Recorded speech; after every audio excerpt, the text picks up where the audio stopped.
Oh, you know what? I'm actually kind of hungry. Wonder what I can have for dinner. What did I eat today?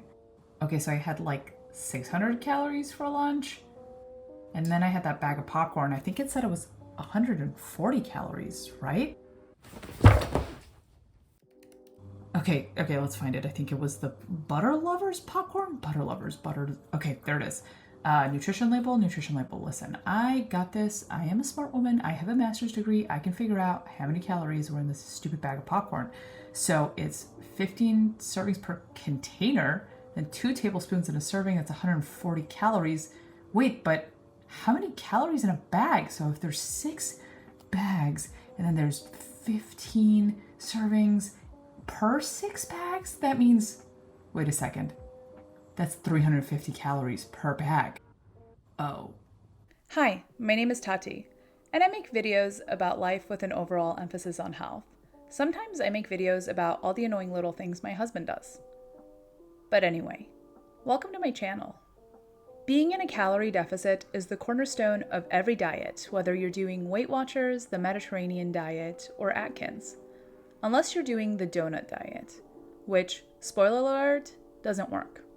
I tried it. Today I'm going to share some of my biggest calorie counting fails and how I learned from them. Because why would I keep that information just to myself? Tip number 3 is going to blow your mind, so make sure you're not even blinking during that part.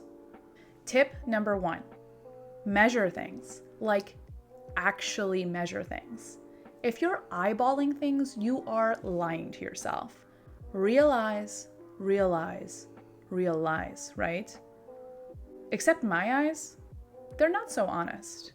I'll have a spoonful of peanut butter and I'll be like, that's 1 tablespoon, right? Except a lot of the time, it's more like 3 or 5, or sometimes maybe half the jar of peanut butter who's counting, not me. And just like that, I'm no longer in a calorie deficit, right? The thing is, 1 tablespoon of peanut butter has 100 calories. So obviously, if we follow that logic, 3 tablespoons is 300 calories. That's 200 unaccounted for calories just in that little snack. And meanwhile, my brain is still telling me that I've done nothing wrong. I have to admit, I have no idea what normal portions look like. I've spent a lot of my life fat. In fact, I was actually a fat baby. That's a story for a different time. I came out of the womb ready to snack. If you gave me a portion of grapes, I would probably cry over how small it is. In fact, I would definitely cry over how small it is. But hey, I'm measuring things now. And I'm not as strict as some other people are. I do not count minuscule amounts of cooking oil or gum or gummy vitamins or things like that. Instead, I consistently stay about 100 to 200 calories below my limit to kind of account for these things. I'm hoping that all of my transgressions even out in the end. Tip number 2 is do not eat your exercise calories. Listen, your exercise calories, they're basically like the Easter Bunny. They don't exist. Ignore them. Don't even think about them. Honestly, exercise is just like flossing. It is something that you do day after day to stop yourself from literally rotting on the inside. Don't look that up, just take my word for it. No one's counting exercise calories except for the gym's elliptical machine, which, by the way, is wildly optimistic about how many calories I just burned in 30 minutes of walking in place. Most of those calorie trackers, whether it's a smartwatch or your neighbor who tells you that he figured out how to burn 800 calories by just breathing after watching a series of YouTube videos, are wildly off of the mark. If you eat those calories back, you're probably just going to end up in a surplus. Look, if you want to be super exact about it and figure out your exact basal metabolic rate and just how many calories you burn in 15 minutes of medium effort, high intensity interval training, go ahead, be my guest. But I am a simple girl, and I do not want to have to do math just to stay fit. I mean, my brain is way too busy calculating how many Oreos I can eat before the deep sense of shame and regret set in anyway. It's about 8 in case you're curious. Number 3, composition matters. Here's the thing, you can definitely lose weight just by eating fewer calories. You can lose weight eating chocolate, you can lose weight eating cake, you can lose weight eating cookies and chips. And apparently all the C words are bad for you, but anyway, you can lose weight doing that. But the thing is, you're going to spend a lot of your time being hangry and sad and ready to eat a box of pizza, including the box, at just the drop of a hat. When you're eating these calorie-dense foods, you're eating such a low volume of food that it's really easy to become super hungry and make bad choices. When I was in my anything in a calorie deficit works era, I would regularly eat mac and cheese for lunch, and then I would have a pint of Halo Top for dinner, and then I would eat like 400 mini Oreos just to fill the void. You can do that and lose weight, but good luck surviving long term, and good luck surviving without your stomach just constantly sending you hate mail. I switched it up. Now I eat nutrient-dense, high-volume foods. Things like chicken breast and zucchini noodles and riced cauliflower. No more mac and cheese for me. Just cauliflower, seasoned with pure imagination.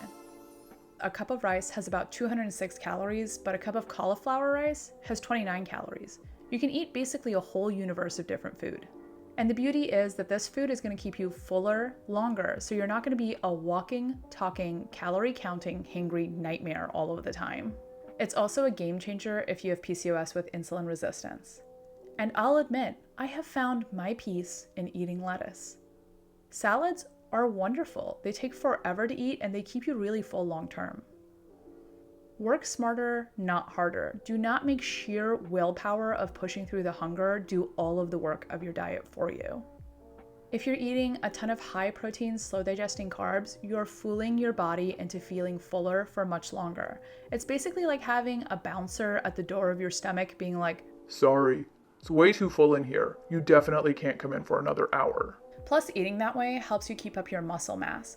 If you've ever been on a diet just to stop the diet and then regain all the weight you lost plus something extra, it's because you lowered your muscle mass when you were losing weight. So you lowered how many calories your body burns just at baseline. To make things simple, because again, I am nothing if not a simple girl, I cut out alcohol, bread, pasta, baked goods, stuff like that when I'm trying to lose weight. It sounds hard, because it is hard, but it's also just for a limited time, so I'm pretty sure I'll survive.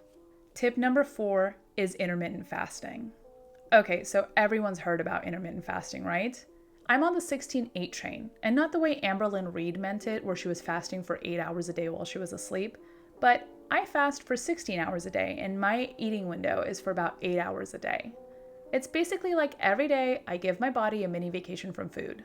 I found some research that said that women with PCOS who were in a calorie deficit and were intermittent fasting on top of that lost more weight than women who were in a calorie deficit alone.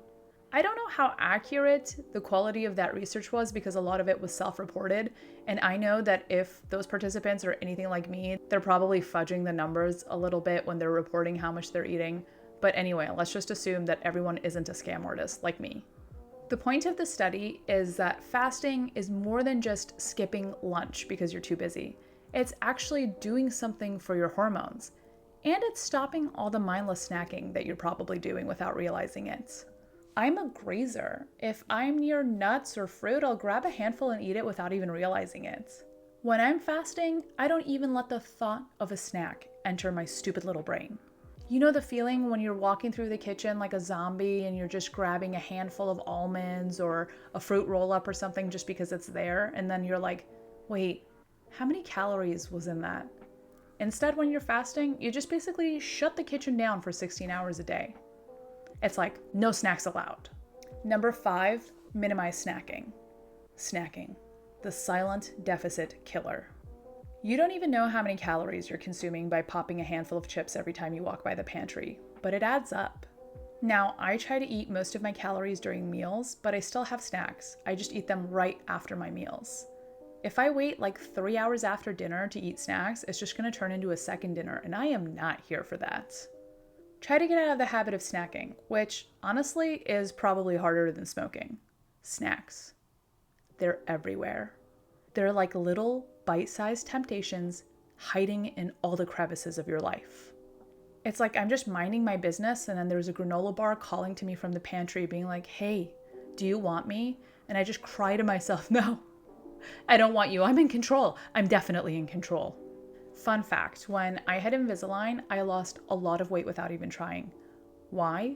Because every time I wanted a snack, I had to take out my retainer, eat the snack, then floss, brush my teeth, and pop the retainer back in.